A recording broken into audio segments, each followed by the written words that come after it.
Hello friends, welcome to my YouTube channel online learning website. दोस्तों, भारतीय राज्य व्यवस्था में सिविल सेवा की परीक्षा हेतु हम लोग चैप्टर नंबर 22 संसद में हम लोग बात कर रहे हैं भारत में निधिया के बारे में। निधिया जिसमें कि भारत के संचित निधि, भारत के लेखा लोक लेखा और भारत की आकस्मिकता निधि। भारत का संविधान केंद्र सरकार के लिए निम्नलिखित 3 प्रकार की निधियों को व्यवस्था करता है।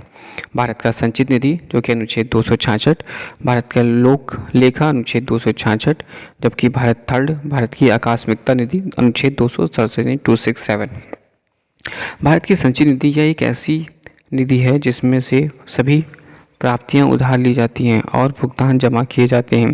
दूसरे शब्दों में, पहला का भारत सरकार द्वारा प्राप्त सभी राजस्व का राजकोष विधेयकों, ऋणों या अर्थव्यय अग्रिमों को जारी केंद्र सरकार द्वारा दिए गए सभी ऋणों की पुनः अदायगी में सरकार द्वारा प्राप्त धनराशि भारत की संचित निधि का भाग ही होगी। भारत सरकार की ओर से विधेयक प्राधिकृत सभी भुगतान इसी निधि में से किए जाएंगे। इस निधि में किसी भी धन को संसदीय विधि सिवाय विनियोजित नहीं की जा सकती।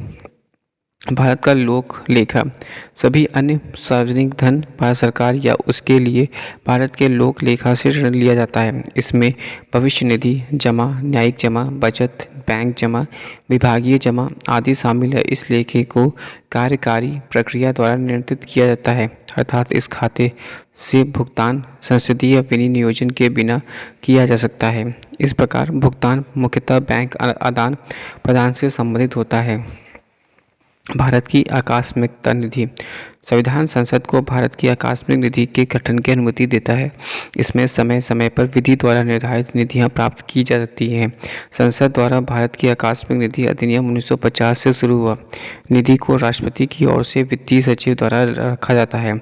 यह निधि राष्ट्रपति के आधार में रहती है और किसी अप्रत्याशित व्यय के लिए इसमें अग्रिम दे सकता है, जिसे बाद में संसद द्वारा प्राधिकृत करवाया जा सकता है। भारत के लोक लेखा की तरह इसे कार्यकारी प्रक्रिया में संचालित किया जाता है। संसद की बहुक्रियात्मक भूमिका भारतीय राजनीतिक प्रशासनिक व्यवस्था में संसद एक केंद्रीय स्थिति रखता है और इसकी बहुक्रियात्मक भूमिका होती है। इसे विशेष शक्तियां प्राप्त होती हैं। इसकी शक्तियां एवं कार्यों को निम्नलिखित शीर्षकों के तहत वर्गीकृत किया जा सकता है। पहला विधायी शक्तियां एवं कार्य, दूसरा कार्यकारी शक्तियां एवं कार्य, तीसरा वित्तीय शक्तियां एवं कार्य, चौथा संवैधानिक शक्तियाँ एवं कार्य, पांचवा न्यायिक शक्तियाँ एवं कार्य, छठा निर्वाचक शक्तियाँ एवं कार्य, सातवां अन्य शक्तियाँ एवं कार्य। विधायी शक्तियाँ एवं कार्य संसद की प्राथमिक कार्य देश के संचालन के लिए विधियाँ बनाना है। इसके पास संघ सूची विषयों पर तथा अवशिष्ट विषयों पर निधि बनाने का विशेष अधिकार है। यदि 2 या 2 से अधिक राज्यों के मध्य किसी विषय पर विवाद होता है तो संसद समवर्ती सूची के विषयों पर भी विधि बना सकता है, अर्थात 2 राज्यों के मध्य विवाद की स्थिति में संसद की विधि राज्य विधानमंडल पर प्रभावी होगी।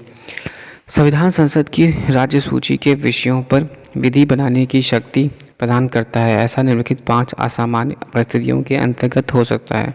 पहला, जब राज्यसभा इसके लिए एक संकल्प पास करे। दूसरा, जब राष्ट्रीय आपातकाल लागू हो। तीसरा, जब 2 या 2 से अधिक राज्य संसद में ऐसा संयुक्त अनुरोध करें। चौथा, जब अंतर्राष्ट्रीय समझौते, शांति एवं समझौते के तहत ऐसा करना जरूरी हो। पांचवा, जब राज्य में राष्ट्रपति शासन लागू हो। राष्ट्रपति द्वारा जारी सभी अध्यादेशों को संसद के 6 सप्ताह के भीतर स्वीकृति मिलनी चाहिए। यदि इस अवधि के भीतर अध्यादेश को संसद की स्वीकृति नहीं मिलती है तो वह निष्प्रभावी हो जाता है। संसद विधियों का खाका तैयार करती है और मूल विधि के ढांचे में विस्तृत नियम और विनियम बनाने के लिए कार्यपालिका को प्राधिकृत करती है। इस प्रत्यायोजित विधान या कार्यपालिका विधान या अधीनस्थ विधान कहा जाता है। ऐसे नियमों और विनियमों के लिए जांच के लिए सदस्य संसद के समक्ष रखा जाता है। दूसरा पॉइंट है कार्यकारी शक्तियां एवं कार्य।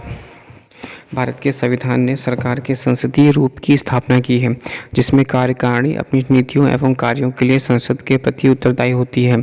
इस तरह संसद कार्यकारिणी पर प्रश्नकाल, शून्यकाल, आधे घंटे की चर्चा, अल्पविधि चर्चा, ध्यान कर्षण प्रस्ताव, स्थगन प्रस्ताव, अविश्वास प्रस्ताव, निंदा प्रस्ताव और अन्य चर्चाओं के लिए जरिए नियंत्रण रखती है। यह अपनी समितियों जैसे सरकारी आश्वासनों संबंधी समिति, अधीनस्थ विधान संबंधी समिति, याचिका समिति इत्यादि के माध्यम से कार्यपालिका के कार्यों का अधीक्षण करती है। समानता मंत्री संसद के प्रति सामूहिक रूप से जिम्मेदार होते हैं, जबकि लोकसभा के प्रति विशेष रूप से सामूहिक उत्तरदायित्व के एक भाग के रूप में प्रत्येक व्यक्ति की व्यक्तिगत जिम्मेदारी होती है। प्रत्येक मंत्री अपने मंत्रालय के कार्यों के प्रति उत्तरदायी होता है। इसका मतलब है कि वे अपने पद पर तब तक बने रह सकते हैं जब तक उन्हें लोकसभा में बहुमत प्राप्त है। इसका अभिप्राय यह है कि मंत्रिपरिषद को अविश्वास प्रस्ताव पास कर हटाया जा सकता है। लोकसभा सरकार के प्रति विश्वास की कमी का प्रस्ताव निम्नलिखित तरीके से ला सकती है। पहला, राष्ट्रपति के उद्घाटन भाषण पर धन्यवाद प्रस्ताव का पास न कर। दूसरा, धन विधेयक को अस्वीकार कर। तीसरा, निंदा प्रस्ताव या स्थगन प्रस्ताव पास कर। चौथा, आवश्यक मुद्दे पर सरकार को हराकर। पांचवा, कटौती प्रस्ताव पास कर। इसलिए यह कहा गया है कि संसद का पहला कार्य ऐसे समूह का चयन करना है जो सरकार बनाए, उसे सत्ता में बने रहने के लिए तब तक सहायता प्रदान करना जब तक कि इसका विश्वास हो, और विश्वास ना हो तो उसे हटाकर और अगले सामान्य चुनाव में इसे लोगों पर छोड़ देना। वित्तीय शक्तियाँ एवं कार्य। संसद की सहमति के बिना कार्यपालिका ना ही किसी कर की उगाही कर सकती है, ना ही कोई कर लगा सकती है और ना ही किसी प्रकार का व्यय कर सकती है। इसलिए बजट की स्वीकृति के लिए संसद की समक्ष रखा जाता है। बजट के माध्यम से संसद सरकार की आगामी वित्त वर्ष में आय एवं व्यय का अनुमति प्रदान करती है। संसद विभिन्न वित्तीय समितियों के माध्यम से सरकार के खर्चों की भी जांच सकती है और उस पर नियंत्रण रखती है।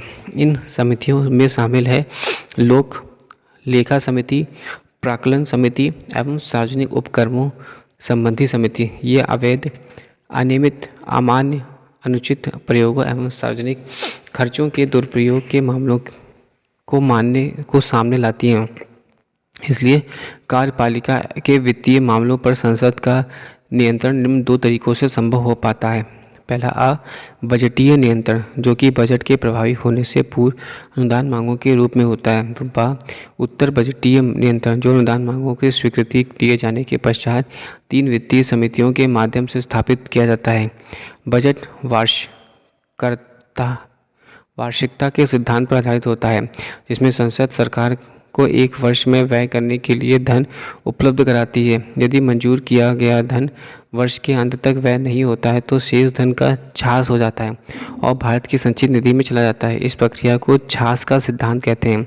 इससे संसद का प्रभावी वित्तीय नियंत्रण स्थापित होता है और तथा उसकी अनुमति के बिना कोई भी आरक्षित कोष नहीं बनाया जा सकता। हालांकि इस सिद्धांत के कारण वित्त वर्ष के अंत में व्यय का भारी कार्य उत्पन्न हो जाता है, जिसे मार्च रस कहते हैं। चौथा, संवैधानिक शक्तियाँ एवं कार्य। संसद के संविधान संशोधन शक्तियाँ निहित है तथा वह संविधान में किसी भी प्रावधान को जोड़कर, समाप्त करके या संशोधित करके इसमें संशोधन कर सकती है। संविधान के मुख्य भागों को विशेष बहुमत द्वारा संशोधित किया जा सकता है। संविधान की कुछ अन्य व्यवस्थाओं का साधारण बहुमत द्वारा संसद बदल सकती है। यह बहुमत संसद के उपलब्ध सदस्यों के बीच में तय होता है। कुछ व्यवस्थाएं ऐसी होती हैं जिसमें संसद विशेष बहुमत एवं करीब आधे राज्य विधान मंडलों की सहमति के बाद ही संशोधित कर सकती है। कुल मिलाकर संसद संविधान को 3 प्रकार से संशोधित कर सकती है। कुछ ही ऐसे संशोधन ऐसे हैं जिनमें संसद विशेष बहुमत एवं आधे से अधिक राज्यों की सहमति से संशोधित कर सकती है। हालांकि संविधान संशोधन की प्रक्रिया की शुरुआत पूर्णतः संसद पर निर्भर करती है, न कि राज्य विधानमंडलों पर। इसका केवल एक अपवाद है, वह है कि कोई भी राज्य इस आशय का प्रस्ताव पारित कर सकता है कि अमुक राज्य में विधान परिषद का गठन कर दिया जाए या उसे समाप्त कर दिया जाए। प्रस्ताव के आधार पर संसद संविधान में आवश्यक संशोधन करती है। संसद 3 प्रकार के संविधान में संशोधन कर सकती है। पहला, साधारण बहुमत द्वारा, दूसरा विशेष बहुमत द्वारा, तीसरा विशेष बहुमत द्वारा, लेकिन आधे राज्यों के विधानमंडलों की स्वीकृति के साथ। संसद की यह शक्ति असीमित नहीं है, यह संविधान के मूल ढांचे की शर्तानुसार है। दूसरे शब्दों में संसद के संविधान के मूल ढांचे के अतिरिक्त किसी भी व्यवस्था को संशोधित कर सकती है। यह निर्णय उच्चतम न्यायालय ने केशव भारती मामले एवं मिनर्वा मिल मामले में दिया था। पांचवा, न्यायिक शक्तियाँ एवं कार्य। संसद की न्यायिक शक्तियाँ एवं कार्य निम्नलिखित शामिल है। पहला आ संविधान के उल्लंघन पर यह राष्ट्रपति को पद मुक्त कर सकती है। ब यह उपराष्ट्रपति को उसके पद से हटा सकती है। स यह उच्चतम न्यायालय एवं उच्च न्यायालय के न्यायाधीशों, मुख्य चुनाव आयुक्त, नियंत्रक एवं महालेखा परीक्षक को हटाने के लिए राष्ट्रपति से सिफारिश कर सकती है।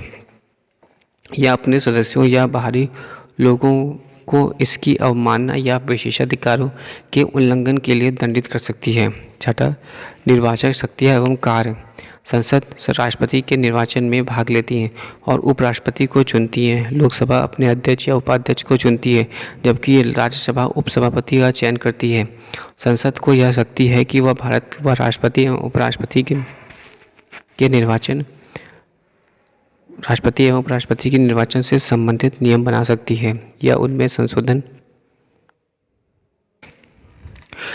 कर सकती है। वह संसद के दोनों सदनों एवं राज्य विधायिका के निर्वाचन से संबंधित नियम बना सकती है या उनमें संशोधन कर सकती है। इसी आधार पर संसद ने राष्ट्रपति एवं उपराष्ट्रपति निर्वाचन अधिनियम 1952, लोक प्रतिनिधित्व अधिनियम 1950 एवं लोक प्रतिनिधित्व अधिनियम 1951 आदि बनाए। 7वां पॉइंट, अन्य शक्तियाँ एवं कार्य। संसद की अन्य कई शक्तियाँ एवं कार्यों में शामिल है। यह देश में विचार विमर्श को सर्वोच्च इकाई है। यह राष्ट्रीय एवं अंतर्राष्ट्रीय महत्व के मुद्दों पर बहस करती है। यह तीनों तरह के आपातकाल की संस्तुति करती है। यह संबंधित राज्य विधानसभा की स्वीकृति से विधान परिषद की समाप्ति या उसका गठन कर सकती है। चौथा पॉइंट, यह राज्यों के क्षेत्र, सीमा एवं नाम में परिवर्तन कर सकती है। 5वां पॉइंट, यह उच्चतम एवं उच्च न्यायालय के गठन एवं न्याय क्षेत्र को नियंत्रित करती है। यह 2 या 2 से अधिक राज्यों के बीच समान न्यायालय की स्थापना कर सकती है। नेक्स्ट पॉइंट है संसदीय नियंत्रण की अप्रभाविता। भारत में सरकार एवं प्रशासन पर संसदीय नियंत्रण प्रायोगिक की तुलना में सैद्धांतिक ज़्यादा है। वास्तव में यह नियंत्रण उतना प्रभावी नहीं है जितना होना चाहिए। इसके लिए कई कारक उत्तरदायी हैं। पहला, का देश का प्रशासन इतना विशाल एवं जटिल है कि संसद को ना तो इतना समय है और ना ही इतनी विशेषज्ञता कि वह प्रशासन पर प्रभावी नियंत्रण स्थापित कर सके। खा, अनुदान मांगों की तकनीकी प्रगति के कारण संसद की वित्तीय नियंत्रक व्यवस्था ज़्यादा प्रभावी नहीं बन पाती। ग, विधायी नेतृत्व कार्यपालिका पर निर्भर होता है तथा कार्यपालिका की नीति निर्धारण में महत्वपूर्ण भूमिका होती है। घ, संसद का आकार काफ़ी बड़ा है तथा इस पर नियंत्रण रखना काफ़ी कठिन होता है। ड, कार्यपालिका के साथ संसद में बहुमत का समर्थन होता है, फलतः उसकी प्रभावी आलोचना की संभावना समाप्त हो जाती है। च, लोक लेखा समिति जैसी वित्तीय संस्थाएं कार्यपालिका द्वारा व्यय की गई राशि की जांच बाद में करती है। इस प्रकार यह प्रक्रिया पोस्टमार्टम जैसी ही हो जाती है। छा, गिलोटिन के बढ़े हुए आश्रय से वित्तीय नियंत्रण की संभावना कम हो जाती है। आइए सर।